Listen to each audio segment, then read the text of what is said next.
Yo. What up, y'all? You're not tuned in to the Shits podcast, so we're either shooting the shit, starting some shit, or picking up what shit left off. I'm your host, Monsoon Staraw, the coolest cat you heard thus far, aka DJ Booty Rubber, like no other. If you don't believe me, man, go ask your mother. Hey, man, check it out, y'all. We have a very, very special guest to the podcast tonight, wherever y'all at. And the reason why I feel like this gentleman is a very special guest to the podcast, because he is a creator and he has created something that I think all creators need. And that's a way to collaborate with fellow creators or just on their own. So with no further ado, I want y'all to put y'all hands together for the one, the only Darryll Stephens, y'all. What up, bro? What's going on, man? I like that intro music, man. It's tight. Thank you very much. I appreciate that. It's for my man, S.H.I.T.T.S, producer extraordinaire. I see. Yeah, shouts out to him, man. He made some good stuff. Thank you very much. So, on the podcast, man, what we like to do first, man, we like to check in with our guests, man, and see how their week been so far. So, how's your week been? It's been good, man. It's been really good. I'm getting everything set for the A3C conference coming up in Atlanta the last weekend in September. So getting everything straight from that. Me and my company are going to be one of the vendors there at the conference. So, in addition to the vendors, you got a lot of artists there, a lot of musicians there, and then you got it's a lot of concert, a lot of concert sets there too. So, you got artists from all around the country coming in. So we just get ready for that. It's gonna be tight. It sounds like it's gonna be a blast, man. Oh yeah. So you said that's in Atlanta, right? It's in Atlanta. So they have it every year, but this is the first one, since COVID. It's the first time they're getting back in person. It was remote for a couple years there during COVID, but now they get it back in person. So it's going to be, I think everybody's ready to go ahead and do everything in person again. Man, dude. So yeah, man. Seriously, like COVID messed us up.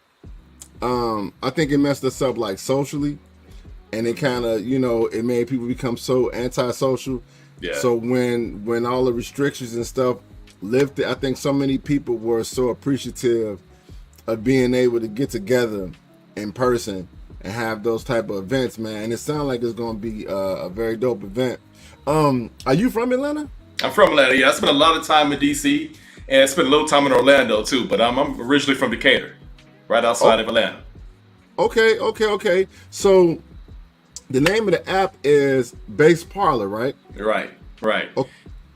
So, I mean, can you tell us more about my bad. Yeah, so, Bass Parlour, the Bass Parlour app. So basically what it is, it's an app for musicians, artists, instrumentalists, songwriters to find each other wherever they are. So if let's say you're in Atlanta, you want to find someone to work with anywhere, in your city, another city, or another country, you can find anyone to work with. You can, find them, reach out to them, chat with them. And then, y'all can collaborate. What we have now, we just launched a few months ago, we launched our monthly collaboration contest. So whoever you find the app, if y'all create a song together, upload that song into our contest. If you have the most votes for the rest of the songs entered, then you win the prize for that month. So we've had some really good sponsors so far. This last month, the winner had a spot to perform that song at a music fest that we had here in Atlanta, a hip hop music fest. Oh, wow. Yeah, before that, we've had, partnerships with software companies, FL Studio, who make, FL Studio software. We've had a few more like software sent. So, we've had some really, really good prizes, really good partnerships and sponsorships so far. So what it is, the app's just about collaboration, across genres, across cultures, across countries, across states, this collaboration. Okay, so how long has the app been up again? It's been over for about a year and a half or so. Okay. Right. So what inspired you to create it? Man, that goes way back. So back when I was living in D.C., I started throwing these music showcases. So it started off as like a pass the aux showcase. So D.C.'s got a pretty solid music community. So I just partnered up with a cafe / record store and said, I've got this idea for this event, and if I host it here. So they were down with it. invited all the producers and all the artists in the city to come out and just load the songs on the phone or a laptop and just play the stuff they've been working on. And so I had that every single month. More and more people came out.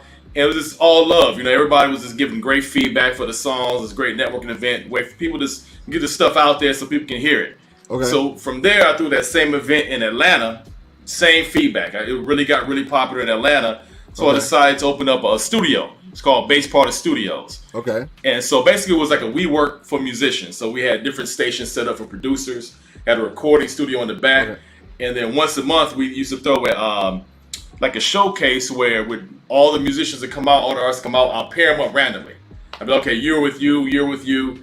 And then gave them like an hour and a half to create a brand new song from scratch. So they didn't know each other, never seen each other before, anything like that. They had 90 minutes to go ahead and create a brand new song. At the end of it, whatever they got to perform in front of everybody else. Get out of here. Yeah, so it was some really good songs that came from that, some really good duos and teams. And so that got more popular and more popular. And we ended up getting sponsorship from Samsung, So we started throwing that. Yeah, start throwing that every month.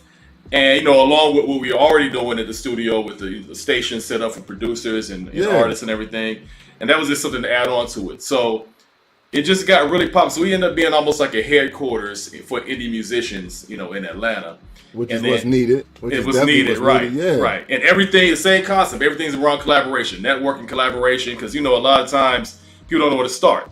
So they would come to one of our events, meet a lot of different artists, a lot of different musicians. Say, okay, cool. Now I know people I can collaborate with and stuff like that. But so we would build momentum, growing. Everything was going great, and then COVID hit.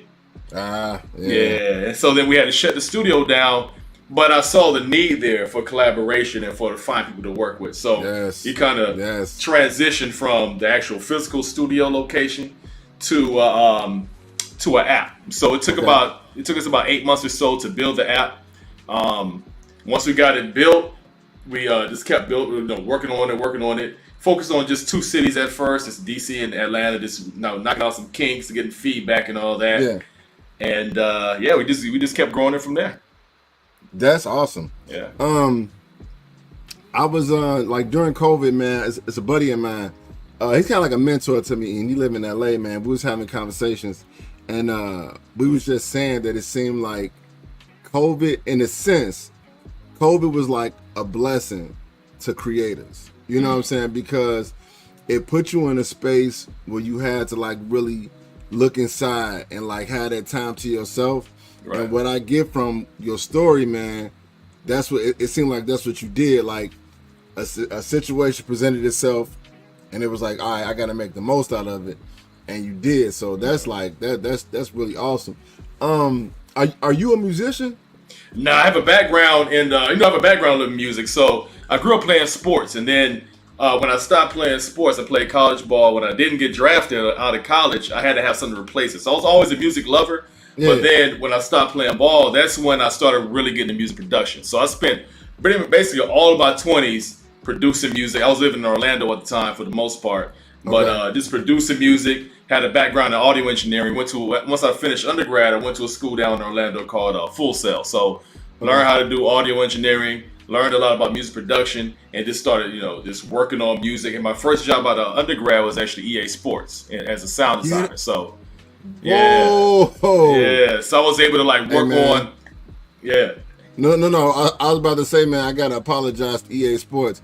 I broke a lot of y'all games, man. I got mad. Real talk. I done threw a couple of them games against the wall, bro. That's expected, man. That's expected. Yeah. I mean, I was a big Madden fan back in the day.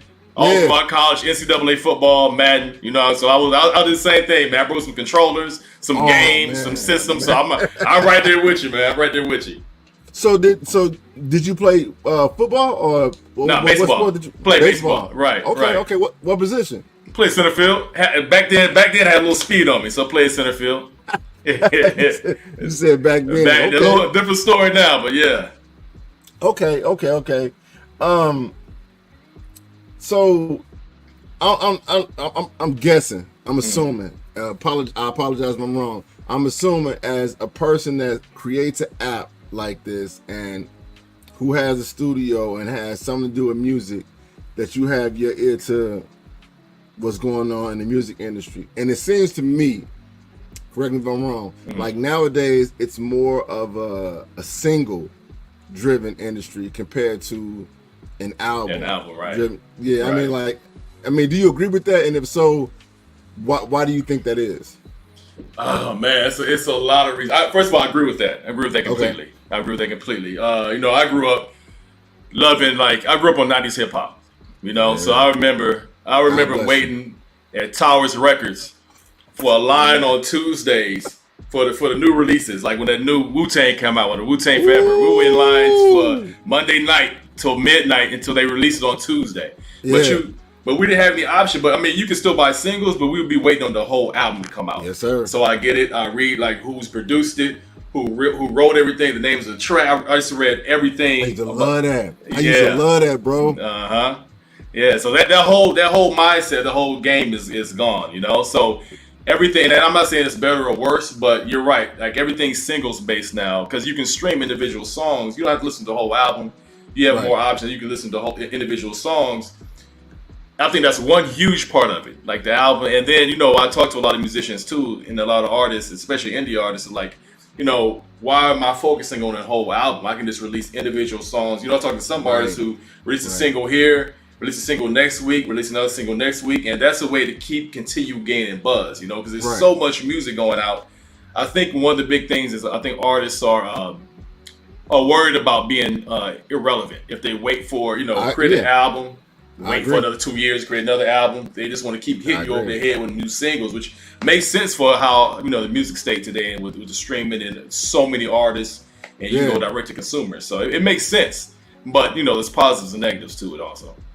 It definitely, I agree with you right there. I think it definitely does make sense, and then that's why I was so interested in your story, because the app that you have, it seems to me like it's kind of geared towards the single, you know what I'm saying? Like where you can collaborate with people and come up with a dope project. I mean, a dope, a dope record right there. And and to me, it seemed like it would help for artists to stay relevant, because not only do you have the opportunity to create those singles, but you got the opportunity to collaborate with people from different cities, right? And branch out.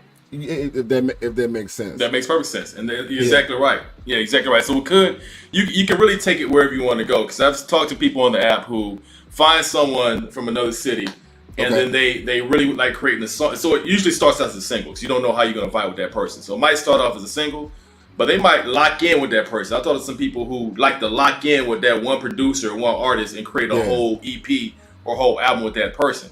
Right. But you can do it like that, or you're right. You can just say, okay, I want to connect with this person this week, connect with this person next week, and you can just have a series of singles with different artists from around the country. You can really take it in whatever direction you want to take it in.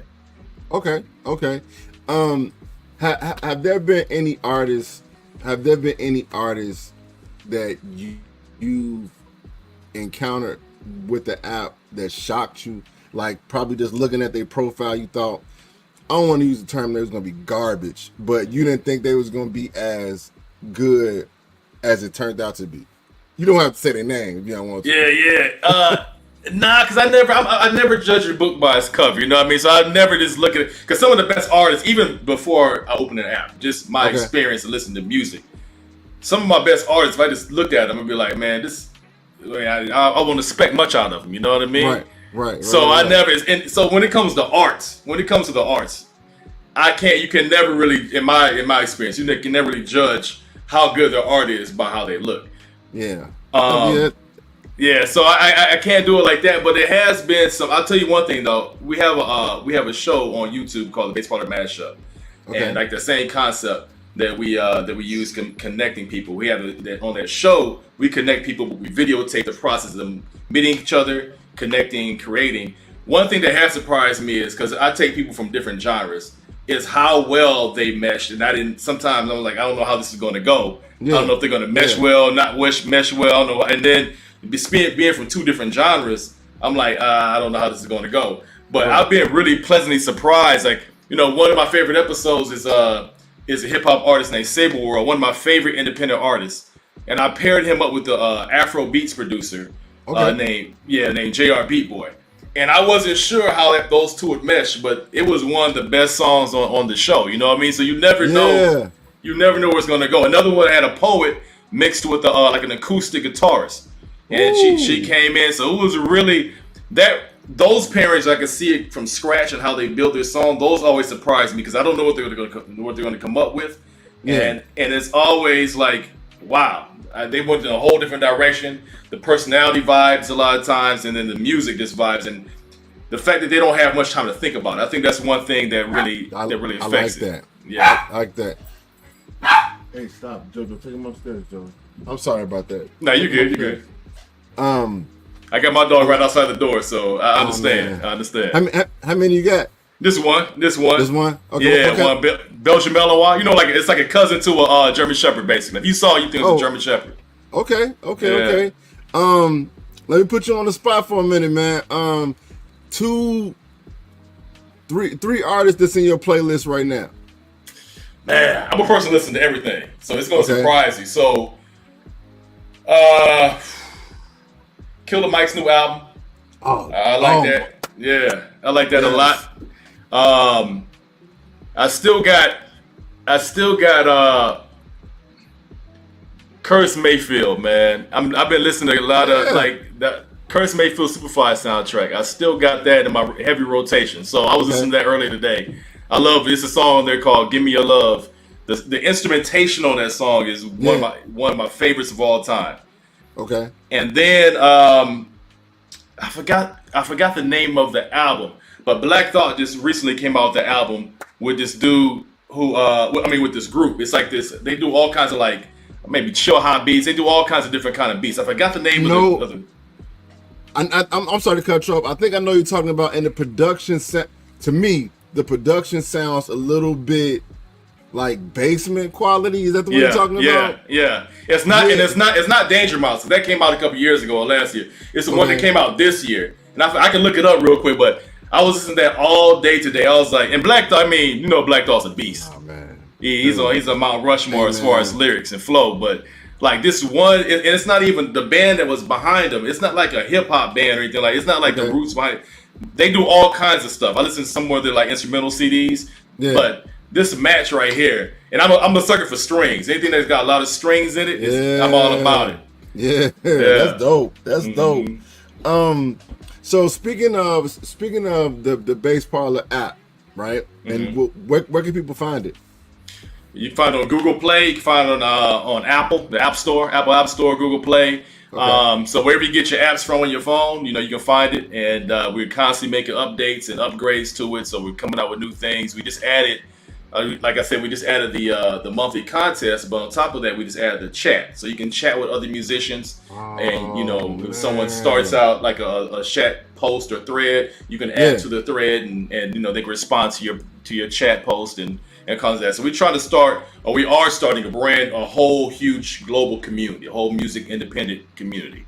That's, man, bro. I commend you for that. That is so needed. That is so needed right now, man. For real. What have been some of the challenges, man, of getting the app up and running? Oh man, getting it up and running. The biggest challenge was the development team. Find a good development team that you trust. I'm not a developer. I'm not a coder or anything like that. So I had to find a development team that I really, really trusted a lot. So I had a couple iterations of I shouldn't say bad, but people that or teams that didn't fit with what I was trying to do. So the development side is always the toughest thing because at this stage you don't have an in-house development team, and so it's just finding a team that we trust with the vision, you know. Okay. Speaking of the music industry, what do you think the music industry is doing well right now? Well, from the perspective of the businesses and the record labels, one thing they've shifted is those 360 deals. That's good for them because they're getting a piece of the marketing, they're getting a piece of everything. In my opinion, that's not so good for the artists. I think, you know, as they've had to make shifts and, you know, they're not getting paid as much off the album, so they have trying to find other ways to supplement that revenue. I think that they did a good job of eliminating, for the most part, eliminating bit streams, eliminating what was that was back in the day, the BitTorrent and all that kind of stuff, Yeah. and getting paid off Spotify, Apple ads and stuff like that. Yeah. So they did a good job. They're doing a good job with that. I think the artists are still getting, I should say, underpaid. They're not getting paid at the same level they were getting paid when they were selling actual physical albums. Right. You know what I mean? Right. So it puts more onus on the artist to tour, make money in other ways, marketing. Yeah. And I think the marketing has become so strong, and having brand deals and all that kind of stuff. Yep. I think in a lot of times the music and the art itself has suffered because of that. So it's right there. That's the, like, I agree with you. That, especially that last part. Mm-hmm. And that's the part, man, that really concerns me, is that, I think, and like you said, I don't think the artists are the ones that's necessarily getting paid off the music nowadays. I think it's more the people behind the music. Right. But I definitely feel like the quality of the music is suffering these days. You know what I'm saying? I think it has become easier to get your music out to people. Because you can do a single, Right. and do the paperwork and load it up to something, and it'll be out and within 2 days. Probably even quicker than that. I just think that it's harder for me. It's harder nowadays to find that whole album that you put on heavy rotation. So that's why I like when you said about the Killer Mike album. I thought that shit was phenomenal, bro. Right. Phenomenal, like, Definitely. for real. Just to hear that dude go from the Run of Jewels into do an album by himself that comes out and sounds that dope. I was like, man, that's what's up. That's what's up. No, he killed it. Man. He killed it. And it was good to hear. But yeah, and I agree with you. And I see, we're both two old hip hop heads, you know what I'm saying? Yeah. So, and then, our parents will probably listen to our music and say it doesn't sound like the music they grew up on. So Exactly. it's, but I agree with you as far as the quality of the music, but I'd rather it be where we are now, as far as you don't have the gatekeepers. You can go direct to consumer. If I'm an artist, I can go direct to an audience, and I don't have people who are in my way. I don't have to get signed. I don't have to do all that. So I'd rather have it now, how it is now, than how it was before, even though, in my personal opinion, the music as a whole, I mean, there's a million exceptions, but as a whole might not be as quality, but I think it's going to rebalance itself. It's just going to take time. Okay. So you spoke about the gatekeepers and not necessarily having the gatekeepers anymore. So with you being in Atlanta, do you think Atlanta's artistic scene is doing better without gatekeepers, or do you think they're doing better without having the gatekeepers? Yeah. As a whole, yeah, I do. Okay. Atlanta is, the Atlanta music scene is huge, especially when it comes to hip hop, R&B, pop. So it's huge. And so I think a lot of times, a lot of artists, there's a lot more independent artists, and all these artists are willing to work with each other. There's a lot of spots where they can find each other, meet each other. Like Bass Parlour, we're trying to provide a place where they can meet each other in person and do an app. And there's there's a lot more things popping up, cafes and stuff, they're having all kinds of open mic nights and everything. So there's a lot of places for people to meet each other. There's a lot more musicians, and overall, I like it more. I don't think that, not just in Atlanta but everywhere, you don't have to get signed in order to make a presence for yourself, and you don't have to. So I think overall, like I said, it's positive, negative, but overall, I think Atlanta's in a better position musically, not having those gatekeepers who call all the shots. Okay. And that I commend. I commend Atlanta for that, man, because I think that when it comes to the music scene, especially like with hip hop, of course, they always look at New York as, top spot, and then it was LA, and then it was Atlanta, then it, New York, LA, Atlanta. I think Memphis, I didn't even cut you off. One album I forgot. I want to throw it in there. When you said New York, I was like, that Nas has been on a crazy run. The new one? Yeah, the new one, and the one before. That magic. Yeah, and the KD3. Yeah, both of them back to back. The KD3 is a beast. Nas has been on like a 5-album run now. I'm like, he's back. Trying for return. And I'm glad you said that, bro, because I was just talking to one of my peoples about like the importance of older artists still mentoring and showing younger artists that it's not about an age. You know what I'm saying? Right. It's about if you have something to say. You know what I'm saying? And I think that it's interesting that we having this conversation because you have an app that promotes and encourages collaboration, and Nas collaborated with a younger producer, and in a sense, it's kind of like, I don't even want to say it was a resurrection, bro. You know what I'm saying? But I guess a revived. Okay, we'll go with that. Yeah, yeah, you know what I'm saying? So I think like I've always been a big fan of Nas, and I kind of believe that the thing that kind of plagued his career is his beat selection. It was, you know what I'm saying? People always say like the beats that he chose, but the lyrics were always there. Right. So him partnering up with Hit Boy, I was like, dang. And like you said, like a 5-album run, like dude, that's like, it's like unheard of, man. You know what I'm saying? So I definitely agree with you on that one, man. Speaking of mentorship, do you think that the older generation of hip hop is reaching back to the newer generation? And if they are, do you think the newer generation is even accepting that reach back?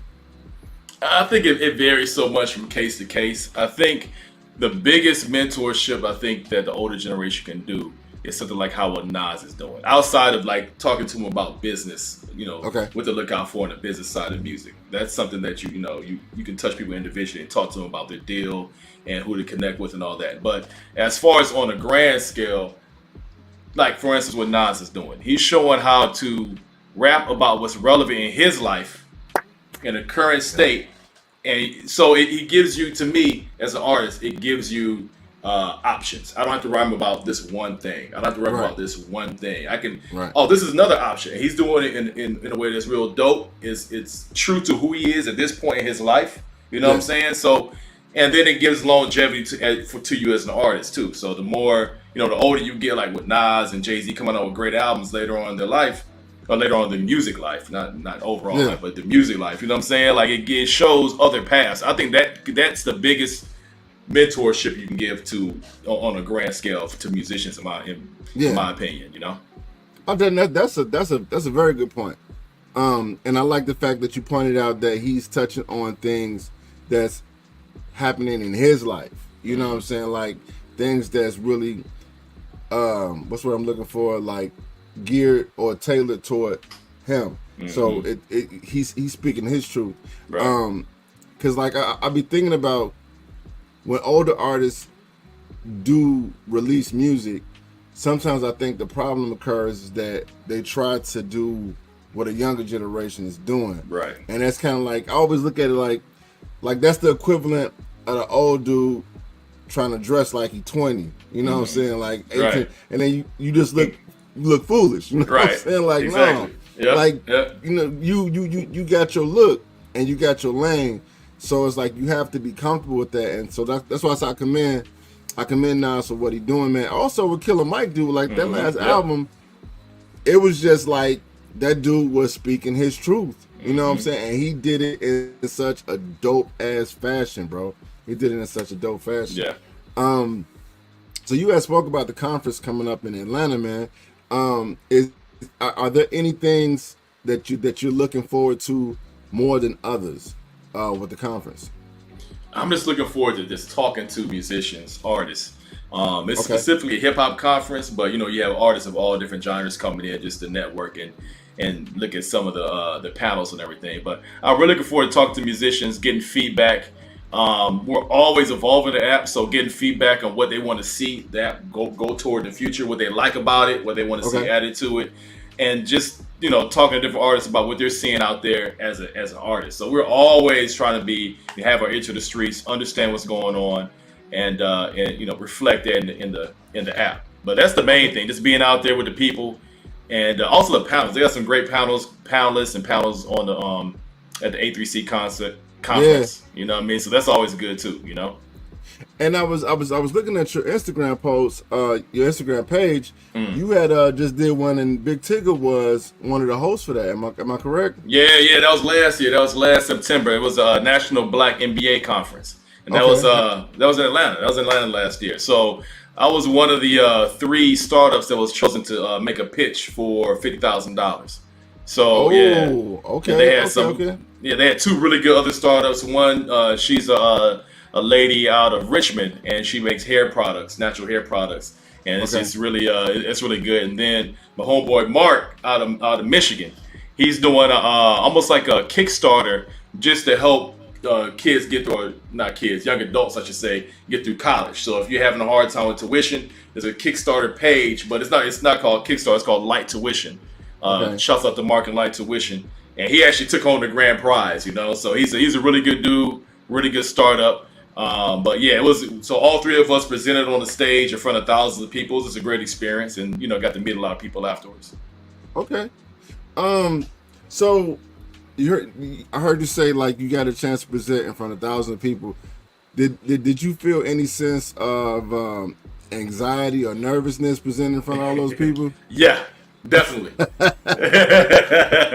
I want to say no, I was all good. I was cool, calm, clear, but it was I had to go through my spiel because we didn't have any notes or anything, so it was just me talking, and which is good. But it's definitely, when you go look out there in the crowd, you see 3,000 people. It's daunting. Man. It was just practice, getting used to being out there as much as I could. But yeah, it was definitely nerve wracking.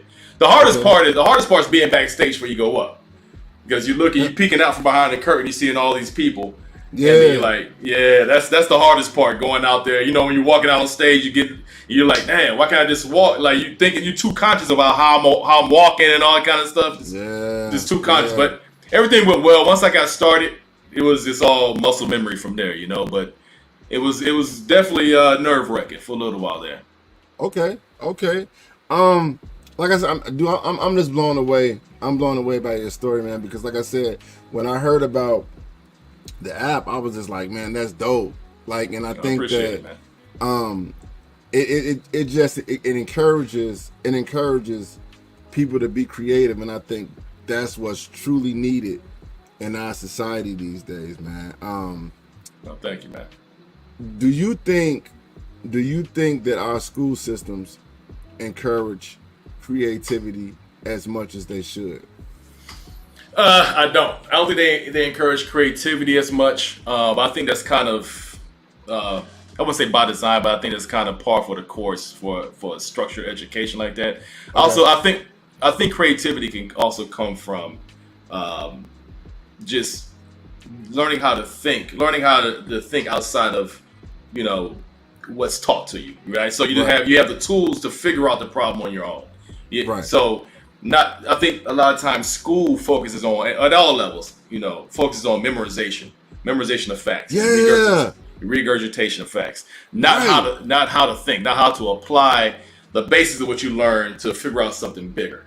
I think those are the building blocks for creativity. You know what I'm saying? So, and they don't teach that. If they taught how to, there's exceptions. There's a lot of charter schools doing great things, and I think the school system is starting to make those progressions slowly.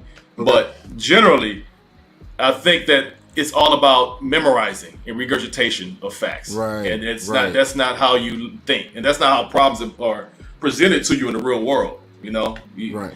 So, and that's, to me, like I said, that's the building blocks of creativity. That's the building blocks of, in all areas, like music, creativity, engineering, creativity, in any facet of life, mathematics, whatever it is. It's learning how to take what you learn and build upon it and create something new based on what you learn. So I don't think that, to answer your question, that's a long-winded way, my bad, of saying that. I appreciate it, bro. I think you said it. I think it was well said. I think it was well said. Especially the fact that it seems like it's more about memorization You know what I'm saying? Knowing what to say when I ask you this. Right. Like knowing how to speak on cue. Say this when I say that, instead of the critical thinking and thinking outside the box and truly creating. And I always tell people, man, like, in my opinion, the creators are the ones that are truly important because they create the world. Everything that's going on, somebody had to think of that. And to your point, if you was just a person who was just memorizing and spitting out what you memorized compared to actually thinking and saying what's needed.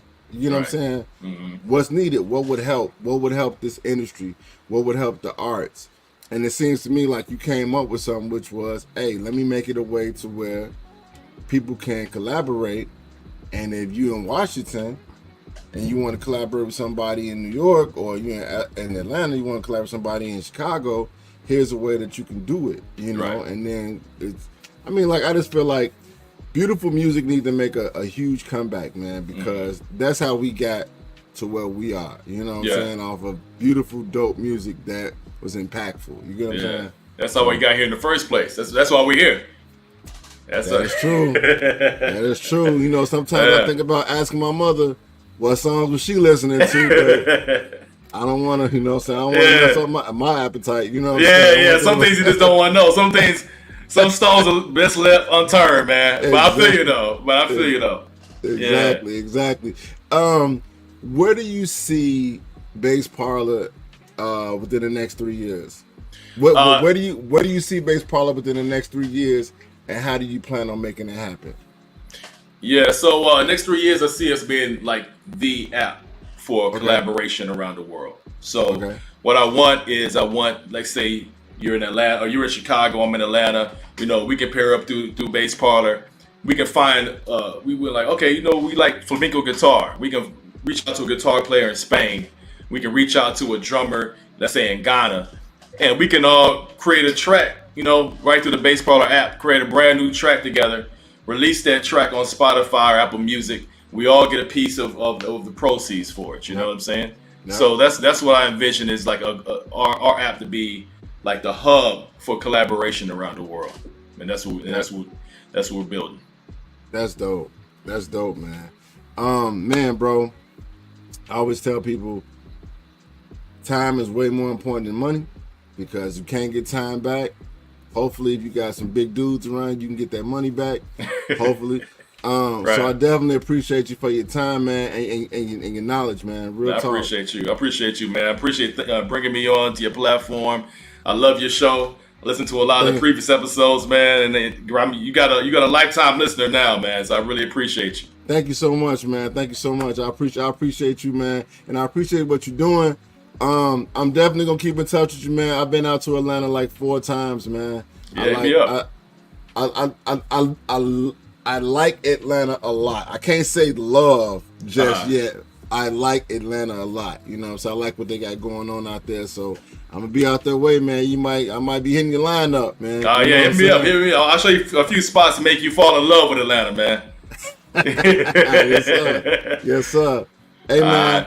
Nice speaking with you, man. Hey, much success to you in the future, and good luck at that conference, bro. Oh, thanks, man. Thanks a lot, man. I'll talk to you soon. For sure.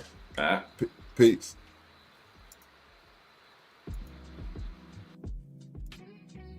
Yeah. Hey, that was my man Darryll Stephens, man. Hey, check out the app Bass Parlour for all my creators, musicians, instrumentalists, poets, singers. Hit up Bass Parlour and get the app. Hold on, I'll make sure I spell it right. It's Bass. You know how I spell bass? BASS. Parlour.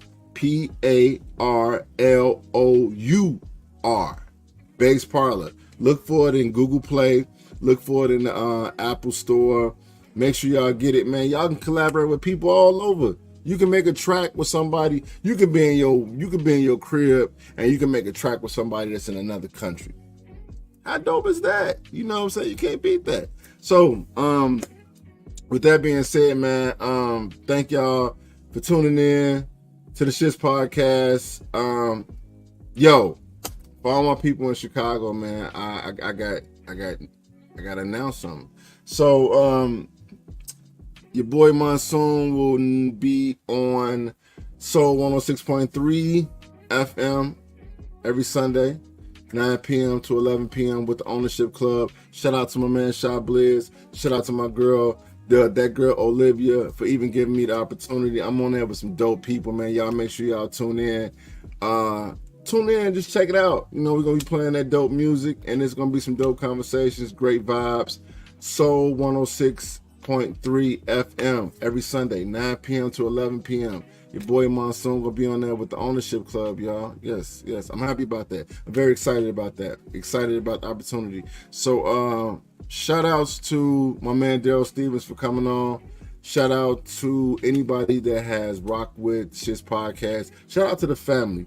Joey, Bryce, Jalen, Crystal, Smoke, Diggy Dog. Shout out to my brother. Shout out to my mom. Shout out to Mark G. Shout out to Decaders, Shy that girl Olivia, the whole Ownership Club team. Anybody that has supported in any type of way, man, I truly appreciate it. So I'm gonna leave y'all with this, man. Make fans, not followers. Followers will get you clout. Fans will get you work. Trust the process. Do something you believe in. Do something that gets you out the bed in the morning. Be passionate. Be patient. Be purposeful, if I said that correctly. And remember, the only thing that happens overnight is dreaming and slobbing. And as my girl Dee Licious say, them babies. So on that note, y'all, I'm out.